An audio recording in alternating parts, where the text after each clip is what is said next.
la qualité, je pense qu'encore une fois, il n'y a pas une qualité, je pense qu'il y en a plusieurs. Mais en tout cas, ce que les gens me disent, c'est que je pense que c'est vraiment l'humain avant tout. Alors bien entendu, si vous êtes une personne humaine et que vous ne travaillez pas, malheureusement, ça va pas fonctionner.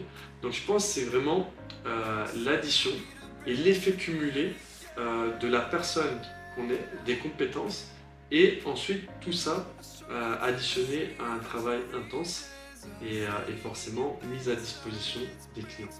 Donc c'est vraiment une addition entre les compétences, les connaissances et la mise à profit de ces connaissances au profit des clients.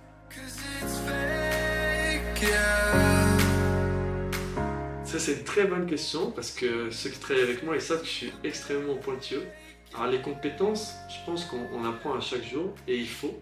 Et c'est ce que je dis souvent, que ce soit à mes collaborateurs ou peu importe qui.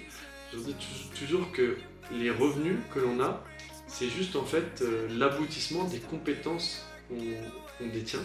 Et on ne peut pas avoir plus de revenus ou de style de vie ou peu importe que des compétences acquises. Donc, je veux toujours apprendre pour avoir plus de revenus forcément, mais surtout pour avoir un bon équilibre de vie, être une bonne personne, soit au niveau amoureux, familial, sentimental, amical, peu importe. Donc, les compétences, il y en a énormément, et c'est pas que des compétences de travail, parce que les compétences, c'est aussi celles qu'on va mettre à profit des clients. Donc, ça peut être de la bienveillance, ça peut être de la gentillesse, même si j'estime être une personne très gentille, et même trop des fois. Mais ça peut être aussi parler mieux une langue, ça peut être plus écouter les personnes, ça peut être même des compétences, on va dire, purement techniques sur de l'habitation. Donc des centaines et des milliers de compétences et on a encore plein de belles choses à faire et à apprendre.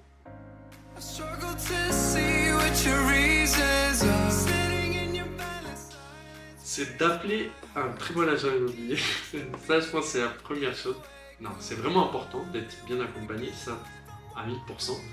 Mais je pense déjà, c'est de, comme je le dis souvent, c'est mettre l'humain au centre de leur projet. Donc déjà, s'ils m'appellent, on va vraiment établir leur projet, vraiment qu'ils se rendent compte que c'est leur projet.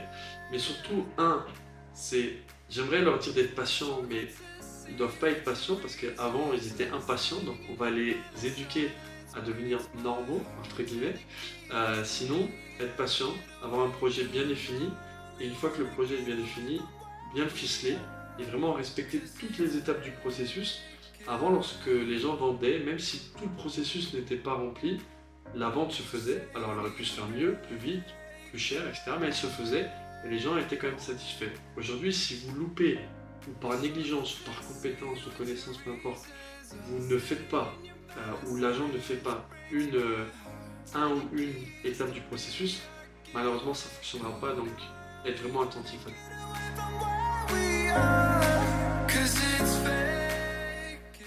Les acheteurs, les premières étapes, surtout en ce moment, c'est vraiment regarder votre financement, regarder votre projet, et vraiment les deux étapes pour moi cruciales pour les acheteurs, c'est le budget forcément, c'est la première étape, et savoir ce qu'ils veulent. Si vous avez ces deux choses-là, vous pouvez avancer. Sans savoir ce que vous voulez, sans savoir le budget que vous avez, c'est impossible. Donc les deux étapes.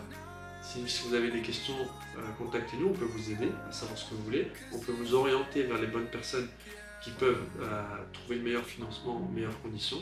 Mais sans ça, on ne peut pas avancer, c'est impossible.